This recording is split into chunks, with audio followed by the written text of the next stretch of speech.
Hello, in this video I want to share top 5 mind-blowing facts about history with you. Most of you have probably at one point in your life thought about how war is absurd. It's essentially just a bunch of people killing each other in a giant field or in the hills, in the woods. And it is a conflict of large groups of people that don't even know each other. That is what, on the surface at least, makes it so absurd. But the war that illustrates the absurdity of war the best, in my opinion, it simply has to be the War of the Bucket, or the War of the Oaken Bucket, as it is called. It is the early 14th century war that happened in the year of our Lord 1325 between the two Italian city-states, Modena and Bologna. And according to medieval historians, the war started when the people of Modena stole an oaken bucket from the people of Bologna.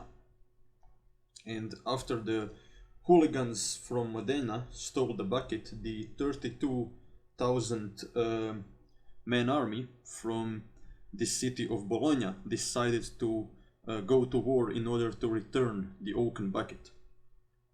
And in the famous battle of Zeppelino, they were ambushed and annihilated by the people of Modena. And you might wonder, well, why the hell did they go to war over a wooden bucket? Well, if you actually scratch beneath the surface, you discover that the war actually wasn't so absurd as it might seem in the first place. The thing that triggered the war is absurd, but most of Europe in the Middle Ages, or at least in the late Middle Ages, were split between two camps. Those that were pro-Pope and those that were pro-Holy Roman Empire. There was this fight for supremacy in Europe between the Holy Roman Emperor that represented the proto-secularism, or this idea that state should be more powerful than the church, and those that were in favor of the Pope, they believed the opposite. And while Modena was supporting the Holy Roman Emperor, Bologna supported the Pope. And that is why hatred emerged between these two city-states, and also they saw each other as competition on the Italian market of the time. And of course there was a fight for territory. They both also owned land that was located outside of the city walls, which is why they fought for fertile land.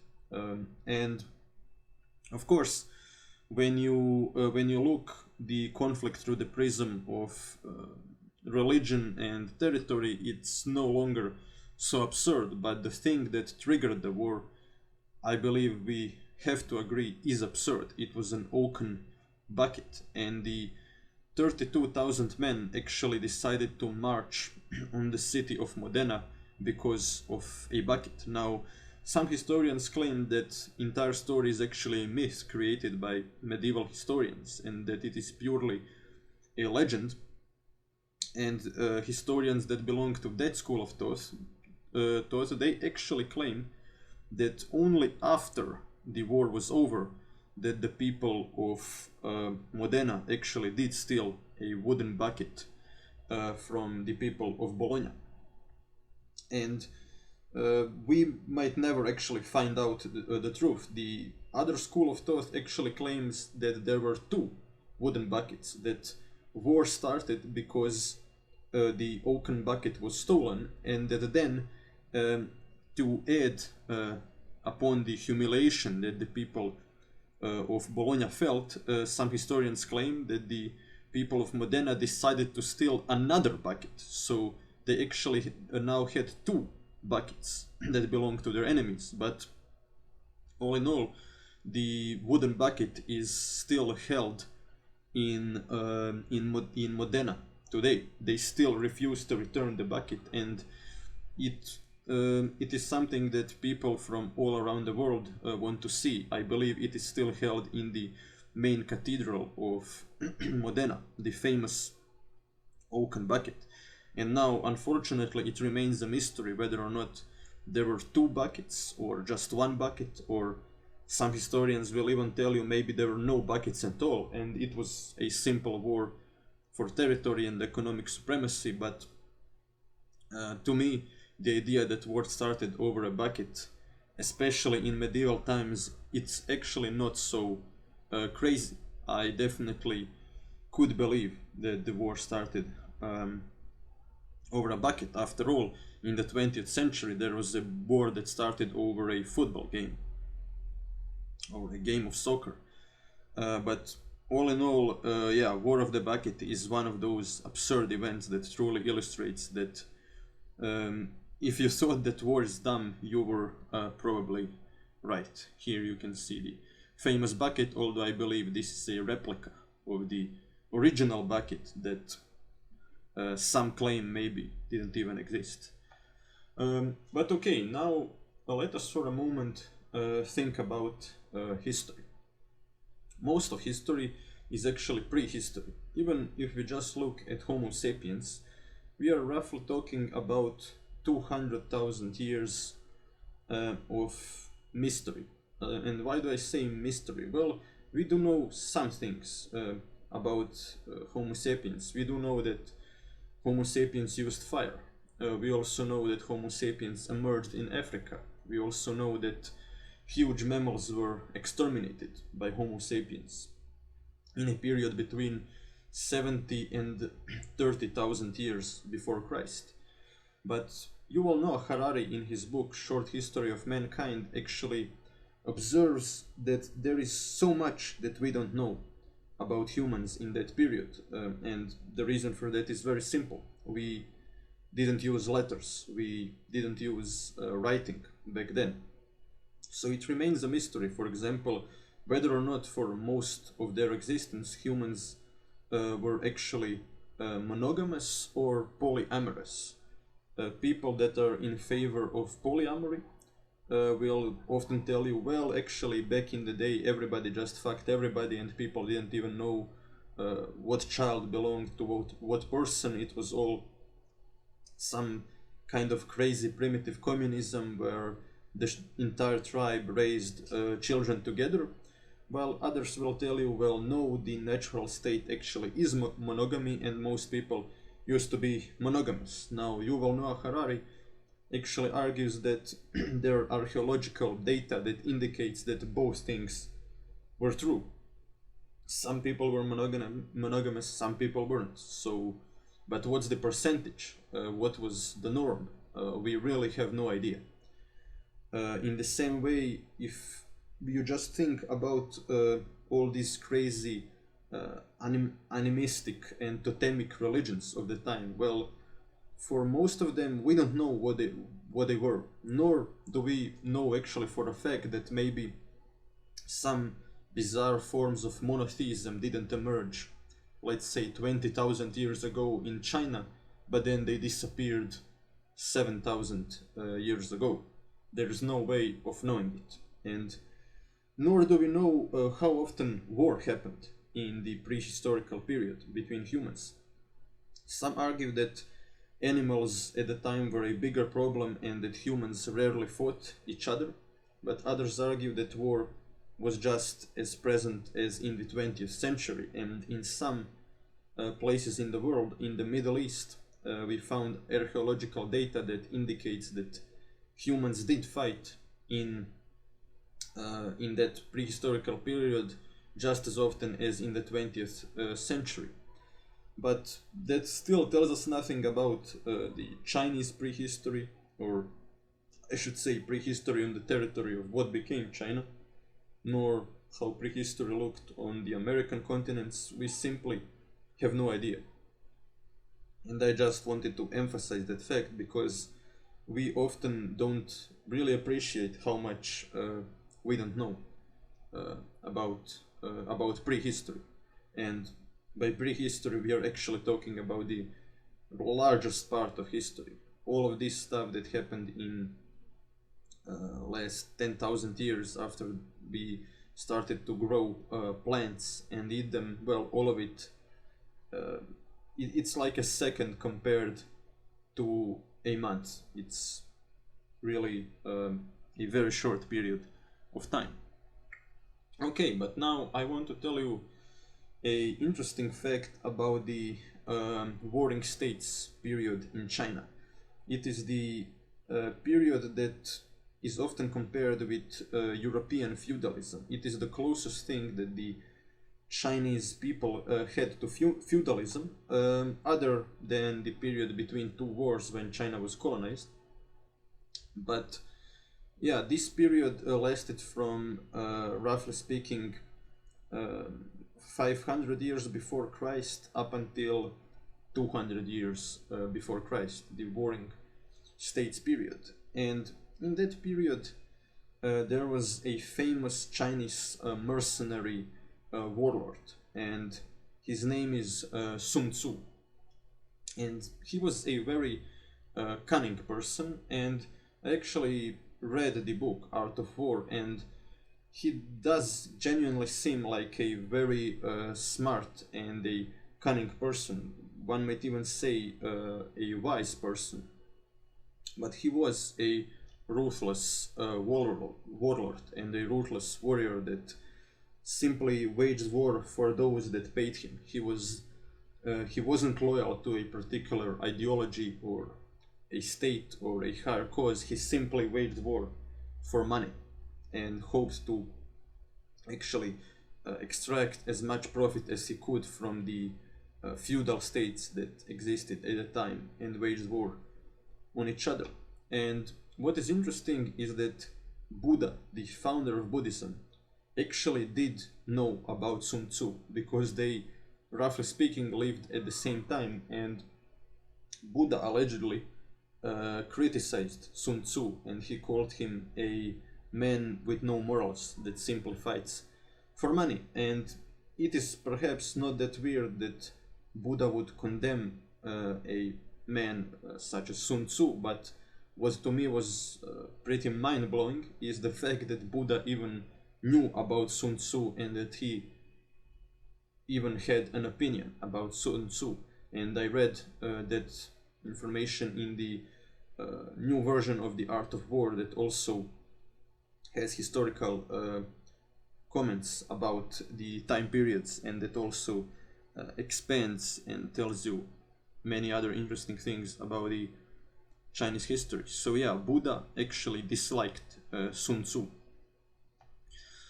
And now I want to tell you something really bizarre about Genghis Khan, the greatest conqueror that ever lived, or at least when you look at the territory that he conquered. And why were the Mongols so successful? Well, yes, they were some of the best horsemen that existed in the world. They were from the early age raised and taught how to fight on horseback. That is true, and they also lived in a territory that was populated by a lot of horses, which was an advantage they had when compared to, for example, some parts of Europe that simply didn't have such a huge population of horses. But Genghis Khan also very cunningly used the fact that he had a lot of children, and especially a lot of daughters. Well, how did he manage to rule, let's say, half of the world, half of the known world, by having a lot of daughters? Well, what he would do as he was expanding his territory, when his armies would approach a enemy city, he would demand that a son of the king of the city married one of his daughters, and then he would also establish a vassal relationship with the city and demand the young man to prove himself in battle. And if the young man wasn't killed in battle, Genghis Khan's assassins would kill him, and then his wife, Genghis Khan's daughter, would rule the city instead of a male child that was still for a long time too young to rule. And in that circumstances, many feudal societies even accepted women to at least temporarily rule over the kingdom as mothers of the future king. And using the beauty of his daughter, Genghis Khan actually managed to get a lot of young kings to marry his daughters, although they didn't also even really have a choice. To refuse would be a war. But yeah, Genghis Khan also used diplomacy and not just brute force in order to conquer half of the known world, roughly speaking, at the time. And finally, I want to finish with a bizarre story of the Cultural Revolution in China. Many historians, such as Archie Brown, asked the question, why was China able to transition to capitalism while the USSR wasn't? Well, the oversimplified answer is there was a military coup against Gorbachev, and because of that coup, the USSR actually fell apart. And of course, one could say one of the biggest differences between China and USSR was that USSR had republics that could proclaim independence. But other than that, what the Cultural Revolution did is it caused such immense chaos and destruction that even the party and military bureaucrats lost faith in communism. And that is why they didn't launch a coup against Deng Xiaoping. For example, Mao Zedong in the period of the Cultural Revolution, and we are talking about the late 1960s, early 1970s, even proclaimed exams to be oppressive, and many young students, both in high school and college, volunteered to fight the enemies of the revolution, which is why the state just gave them guns, and they went on to kill or even rape their teachers. And yeah, giving lots of guns to children isn't a good idea. Chaos erupted all around China. Parts of the military were fighting each other and accusing each other they are not leftist enough, and there were purges all around. One of the most respected Chinese generals, Lin Biao, was actually killed and purged himself after he purged thousands of others. So such chaos erupted all across China, and communism was discredited. All that Mao achieved at the time was destruction of Chinese culture and art and murder of millions. And on the other hand, in the Soviet Union, Stalin's great purges happened in the 1930s. So a new form of bureaucracy was established under Brezhnev, and that kind of bureaucracy was just becoming more and more powerful, and the people that were bureaucrats in the late phase of the Soviet Union, they actually still believed in communism, and they still wanted the state to remain a planned economy, because that's essentially what their job depended on the Soviet Union being a planned economy. And many in the military also were afraid of change. But the Chinese system managed to discredit itself to such an extent that many in the military actually greeted these new economic liberties, because they were convinced, well, okay, this might be risky, but at least we are going in the opposite direction of Mao Zedong, and at least we won't probably get purged again.